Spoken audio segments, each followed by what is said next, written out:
Welcome to this presentation on SMART goals. Sorry. um, I'm Caitlin Burbney, and I'll be working with you today to hopefully make some goals smarter. We're going to start with an exercise that's just going to kind of get the juices flowing and get us thinking about some long and short-term goals. And then I'll go through some of the SMART criteria. And after that, we can work on making some SMART goals together. So you can ask any question in the chat box, or feel free to share some of your work in the chat box, because this is fully interactive. So at any time, you don't have to wait for the question period. If anything's unclear, I'll be looking in the chat to make sure I don't miss anything. And you'll also see in the chat there are 3 Word files there that you can download and work from. If you prefer to just work from pen and paper, that's totally fine. You can do that as well. And so the first one that's in there is the SMART Goals worksheet. And this is kind of a simplified version of the SMART Goals template. That's the last one that's put in there. The SMART Goals template is an older sort of document I created a while ago for a SMART Goals article in the Wellness Forum.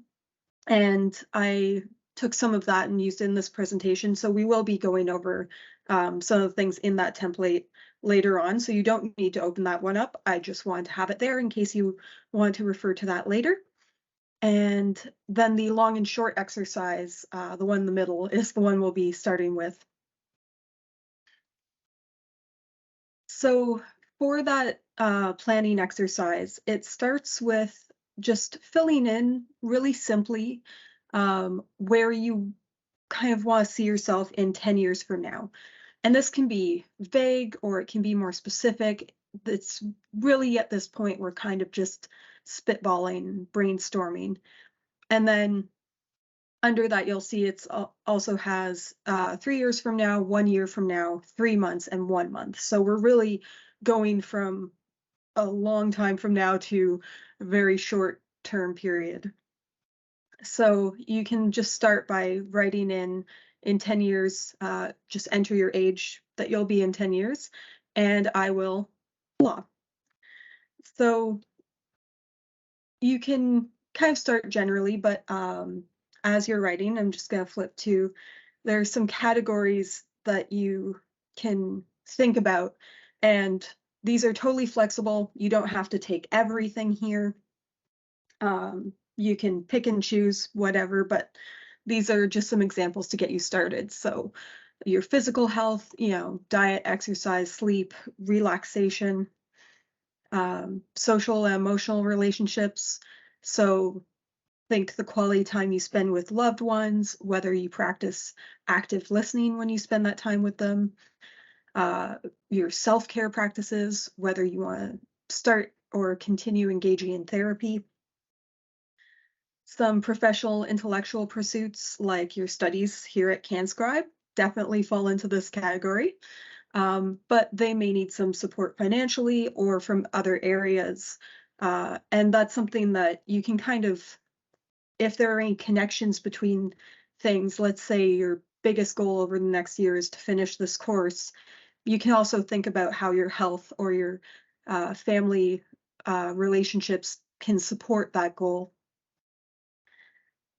in that. And then I like to include something like spiritual or metacognitive practices. So just going a bit beyond the usual physical, emotional, and mental health areas of your life, whether you practice a religion or meditation, or you just want to start keeping a journal. Really, this is the area where you take some steps back to look at your life on the whole. So it's kind of a bigger lens. And again, this doesn't have to be something you include. It's just something to think about at this point.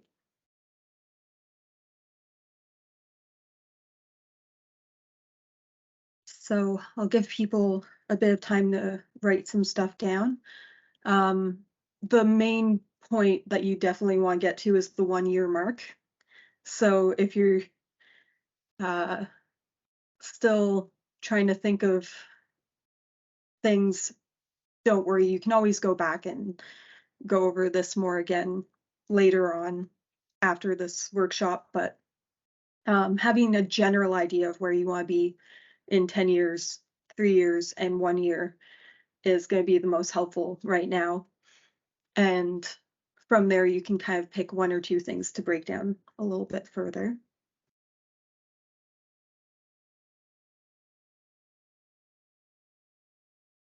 And then from there, and sorry if I'm going through this faster, it's hard to know how long things will take on the other end. But again, feel free to revisit things or just put in placeholders for now. Because then what we're going to do is flip it on its head and kind of think of them from the reverse. So starting with goals 1 month from now first. And I separated these into columns. So again, if you have one main goal, you can just pick that for now and start filling that in. So of course, with this course, being what it is, if you are looking at your timeline, you can see where you should be a month from now and use that as a goal for the 1 month, and where you should be 3 months from now for your 3 month goal mark. And then the 1 year mark where you want to be in the course. So that's an easy one to fill in and break down because we do have those nice timelines. And I'm assuming, but I figure that most people in here will want to get their studies done within the next year. And yeah, if again, getting up to from 1 month to the 1 year mark is kind of the most important thing for this presentation. So don't worry if you don't get to everything right now. And the reason I like this sort of 1 month, 3 month, 1 year, 3 year, 10 year is if you multiply by 3, you basically create these nice little brackets that are easy multipliers to get an idea of what you can get done in this timeline. Even though if you do this, you'll notice that 3 months obviously multiplied by 3 equals 9 months. But that's intentional because if you've ever worked on anything before, you've probably found out that sometimes our ideas about what we can get done might be a little bit more idealistic than what is reasonable. So, but it's important to have both idealism and realism when we're working on self-improvement, because without the idealism, it's hard to push yourself from where you are now, right? And without realism, it's hard to actually get there. So this is why I like these two exercises, because hand in hand, they get you thinking both a little idealistically and a bit more realistically, especially going backwards and forwards like this. So again, it's okay if you don't have firm answers right now. We're not creating something that you have to be perfectly happy with and live with for the next year. This is really just brainstorming and thinking about things and yeah, trying to get some ideas down on paper. So you can finish up some of that exercise while I go through some of the SMART criteria. And what you're defining with that exercise are great motivations, but to turn them into more achievable goals, this SMART criteria is helpful to break them down and define them further. So there are a few different versions of the SMART criteria that I've seen, because these things have been around since the 80s and a lot of people have changed them up or modified them. Some change out the A for attainable, which is basically the same thing, or the R for reachable, but it seems that they're always looking at the same sort of factors, no matter what they switch around. So specifics usually stay the same. You're really just trying to narrow down, if you remember the old journal 5 W's, and one H, depending. You can use that who, what, when, where, why, how to narrow down what specifically you really want to accomplish. So when you're thinking of the where and the when, you can think of the place and time you'll be working towards your goals primarily, um, or reaching them. It might depend on what that goal is. So you might weigh yourself in the bathroom, but a lot of your actual dieting work is going to happen in the kitchen. And you might do a lot of your studies, in a home office, but um, you might uh, want to narrow down the best times for you to work on that, and have a few options even. And because we're all social creatures, it can help to think of people you might want to tell about your goals that you're working on. And other students are great for your study goals because you can find accountability buddies through other CanScribe students. And they'll have a better idea of what it is you're actually trying to work towards, and what your challenges are based on, actually being in the course. So this is a great place to find study partners and accountability friends. And you can add in some other goals too if that's something you're comfortable sharing. But if it's not, then that's totally up to you, obviously. So, and don't be afraid to look at there's the CanScribe Facebook page, and sometimes you'll see grads on there too. And those can also be people to reach out to since they've been successful in the area you want to work on. So that can be a great accountability buddy that you can reach out to.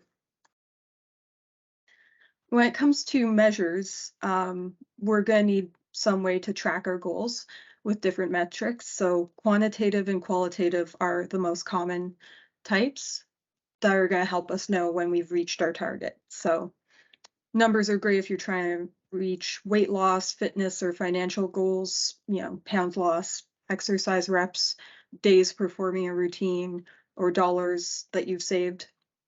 When it comes to something like learning skills or developing different practices or hobbies, other metrics like taking photos of your work or recording the things you've done, tracking your progress with a calendar or journal entries, that can be really helpful. And you can I love creating little star or emoji scores to kind of rate my practice, especially if you can use that to help figure out, how you can improve your work towards something, or whether you need to change anything there. You can figure out some milestones or smaller steps along the way for success. So that's something that's great to break down in a calendar or journal. And you can create kind of a self-assessment questionnaire, using a lot of the things that we are asking, in this setup process. You just kind of change, instead of thinking of, okay, something like, when or where will I work on this goal? When have I been working on this goal, and is that helping? Or could I make that better? Is kind of how you would change a question used to define a goal into one that you use to track it more. And then another thing to keep in mind is there are two types of measures: lead measures and lag measures. So lead measures are the ones used day to day to work towards a goal, like the time you spend working out, or the calories you ate that day, or the time you spent studying, or how many dictations you completed, that kind of thing. And then lag measures are milestones or smaller steps on the way to a goal. So, inches or pounds you've lost, whether you're able to perform certain physical exercises, whether you've met the milestones in your course timeline, that kind of thing. When it comes to making something attainable or achievable, our goal should be something we can realistically accomplish. So I like the expression of finding something that's out of our grasp, but still within reach. So it's something you just gotta stretch a little bit for, but it's not something that is gonna break you trying to go for it. Um, I also like this concept that getting from 0 to 1 is always gonna be harder than going from 1 to 10. So it does involve some self-assessment to figure out if you're starting from 0 or if you're progressing from a baseline and what that baseline is. And but that's an important part to determine what's realistic because, you know, doing 100 push-ups in a month is going to be a lot harder if you've never done one before, right? So it changes, I think, where you should put those markers. Um, and then another factor in whether you can achieve something is the resources you have at hand. So you want to know what kind of time, money, equipment, support you're going to have towards this to start with, or and also maybe inventory what you might need. And then you also want to make sure that there's no other constraint that's going to hold you back. So if someone else has power over the outcome, then you can do all the work, let's say, to try and get um, to be the most likely candidate for a promotion, but the promotion itself isn't in your sphere of influence, right? That decision is in someone else's hands.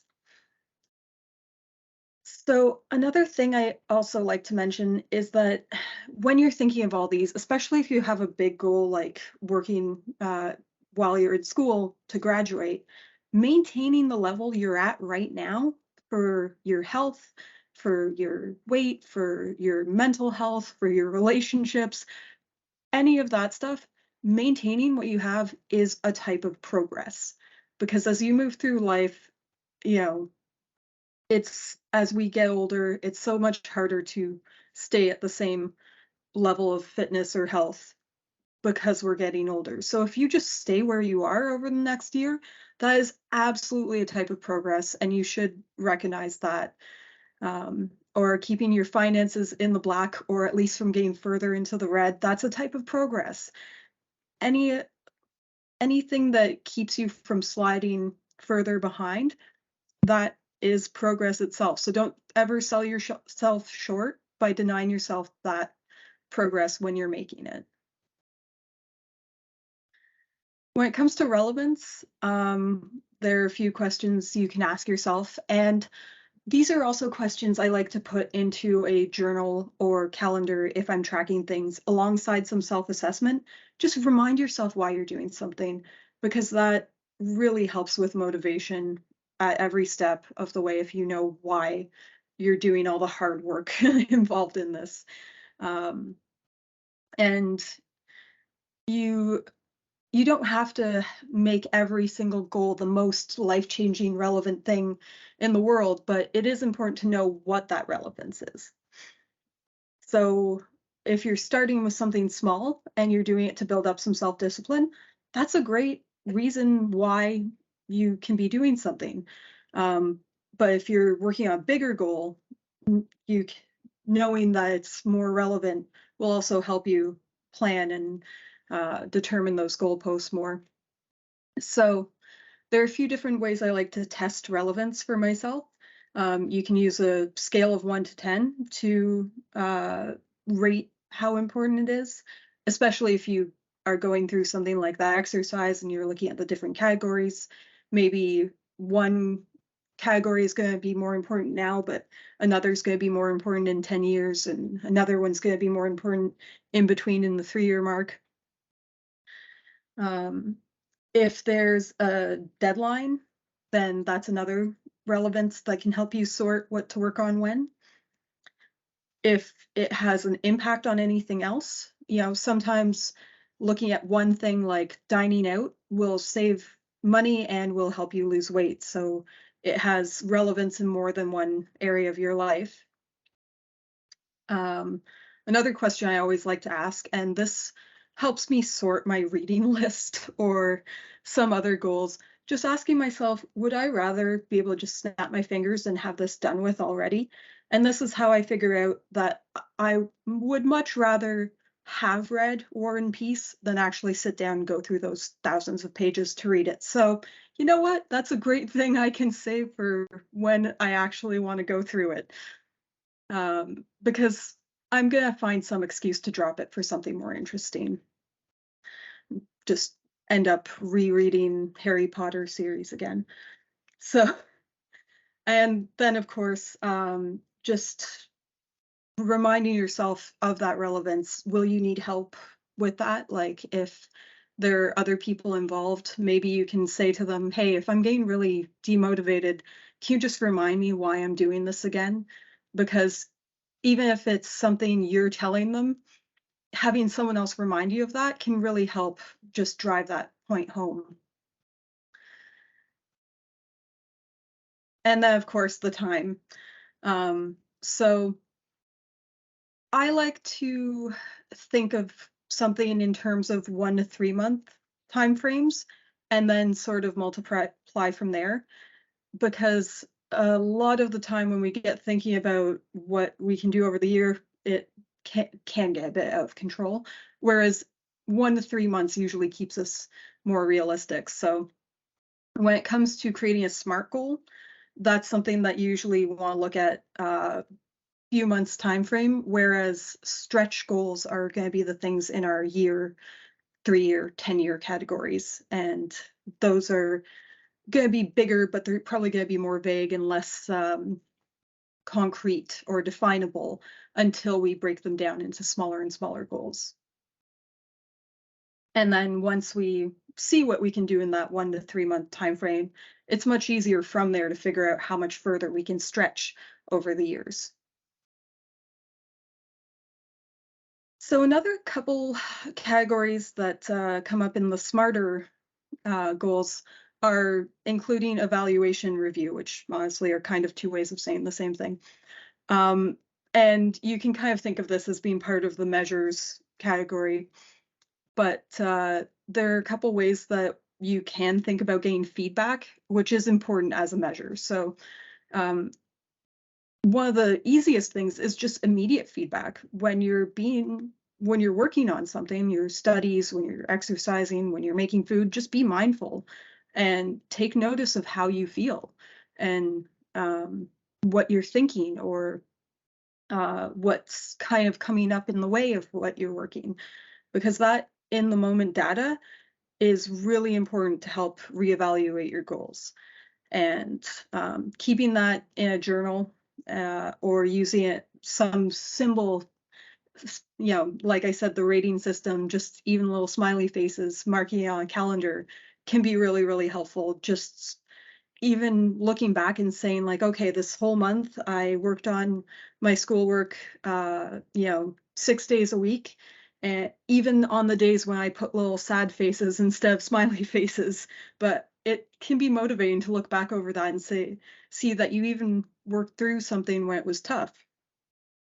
And for different types of goals, you can, use what I like to call mirrors and cameras.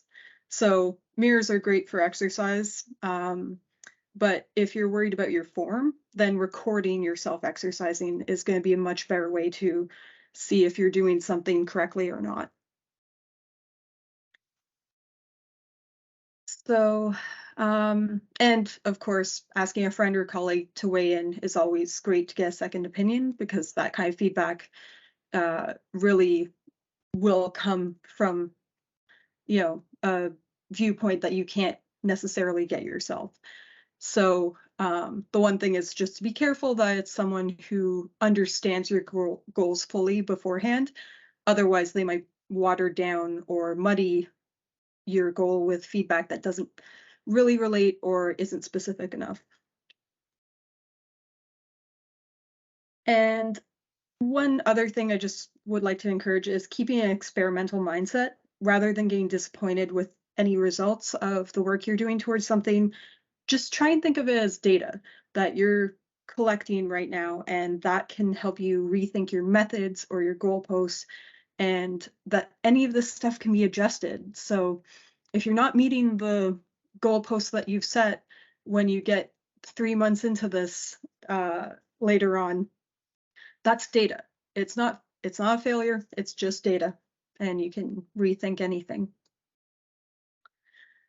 So now I've got a few slides that just go through that template that I mentioned earlier, and you can use this to I'd recommend just one goal and try and break it down as much as possible. So again, with the specifics, asking yourself what exactly you're trying to accomplish, you can just use bullet points for now and use this to craft something more well written later on. But yeah, asking who will be involved, where you're going to be working on it, when, why you're working on it. It's obviously something you're going to cover more with relevance, but yeah, this whole process is a whole lot of questions you're asking yourself to make sure you get these specifics down. And then asking yourself what kind of data you're going to be collecting. What are the metrics that'll let you know if and when you're meeting those goals? Are they quantitative, qualitative? Are they a combination of both? Do you want to use a rating system?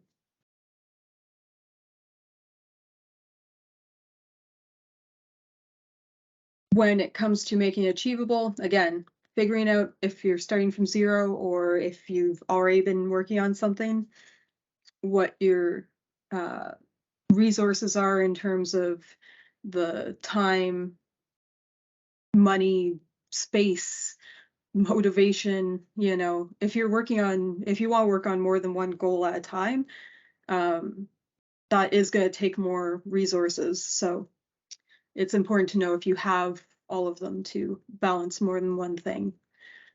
And of course, the relevance.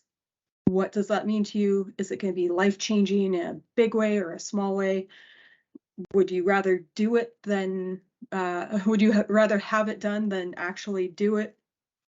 Why are we doing it now? And is it aligned with other things we want to do, or is it going to have an impact on those other things? And then what can we reasonably get done in the next year, months, weeks, days? If you've, again, something like the course, which I'm sorry, I am a teacher here, so I'm going to keep plugging this as a goal to work on, obviously. But thinking about what you've gotten done in previous weeks and how that's going to project forward can be really helpful, because it's always easy to think that we're going to do better and improve from where we are, but we can think of that more realistically if we look back and say, okay, well, I've only actually had 10 hours a week to put towards my studies. So given that, and given what the timeline is, I might need an extension later on. But if I want to catch up to the course, I'm going to have to actually be able to put in 20 to 30 hours a week on that. Or reach out and find a study buddy or a tutor, or just ask more questions from the instructors. So I have a couple examples there too, that are easy to kind of a bit more plug and play to take one in. But feel free to start typing any questions you have right now, if you have any, for nailing down some of those specifics or figuring out, if you have any questions, figuring out. Oh, no worries, Joanne. Thanks for coming. Yeah, so if you have any questions about what, or even just if you have something that you're kind of turning over right now, and if you want to pop that into the chat and say, I'm not sure how to make this more specific, measurable, relevant, or if you want to check to see if something's more timely, feel free to ask.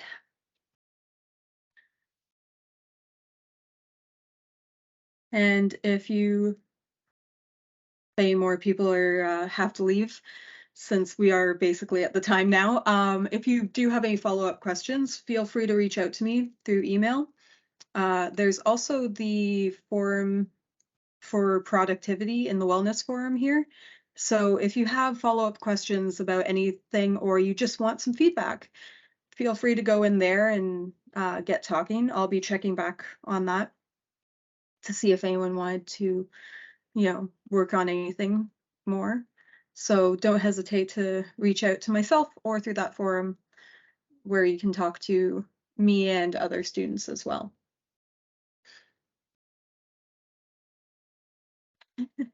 You're welcome, Natasha. It is a lot. But again, I can't stress enough how much you don't have to make something that you're going to be happy with forever. This is a process that can and should change as you collect data and you work on things and just get to know how much how you work. So you're welcome, everyone. I'll shut this down since we are basically at time and I don't see a lot of people asking too many questions. But thank you so much, everyone, for coming. And I hope everyone has a wonderful and successful 2023.